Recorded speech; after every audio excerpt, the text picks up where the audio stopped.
Yes, let's talk about Odyssey, which is, you remember film The Life Aquatic by Wes Anderson in 2004 with Bill Murray as Steve Zissou, this eccentric oceanographer who he's seeking this sort of Melvillian revenge against Melvillian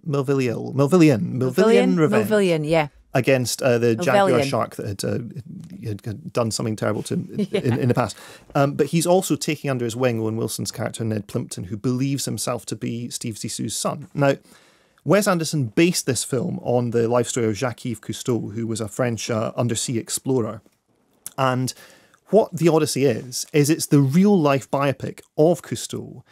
But if you've seen The Life Aquatic, you will recognise elements from that story that are played out pretty much as they did in real life here. Now, I don't want to rake back over what we talked about with Final Portrait, but basically, if you take my review of that film and turn it inside out, that's my review of The Odyssey, because this is a film that spans 30 years in the life of Cousteau, from the original moment that he invents the aqualung all the way through to the late 1970s. And if you break it down, I think it's a 2-hour-long film, and it's spanning 3 decades. So that it means it has to cover a year every 4 minutes. And it really feels like it. It just hammers through, taking in all these aspects of his life at an absolutely superficial level. Nothing is really being, winkled into and dealt with. That specificity that was so great in Final Portrait is just nowhere to be seen. You have Lambert Wilson as Jacques Cousteau, Audrey Tautou as his wife Simone, from Amélie, of course, yeah.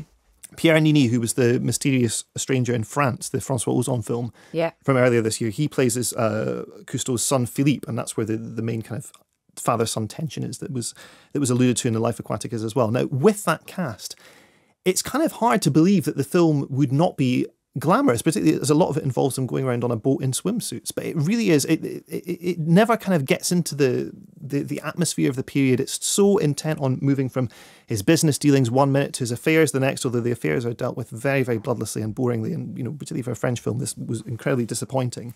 All of the relationships feel very transactional and superficial. The one way in which the film really hits home is that the cinematographer Matthias Bucard is great at shooting underwater. And you have these fantastic sequences of Cousteau's underwater films being made. Philippe was Cousteau's cinematographer in a lot of his work.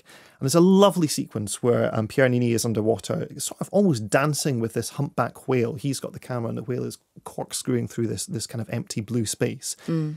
Pierre Nini has better chemistry with that whale than anyone else in the film. And that is absolutely the heart of the problem with The Odyssey. If you want to go and just read someone's Wikipedia entry translated into a film, that's the kind of film this is. But it gives you nothing of who the real man was and what made his achievement so impressive.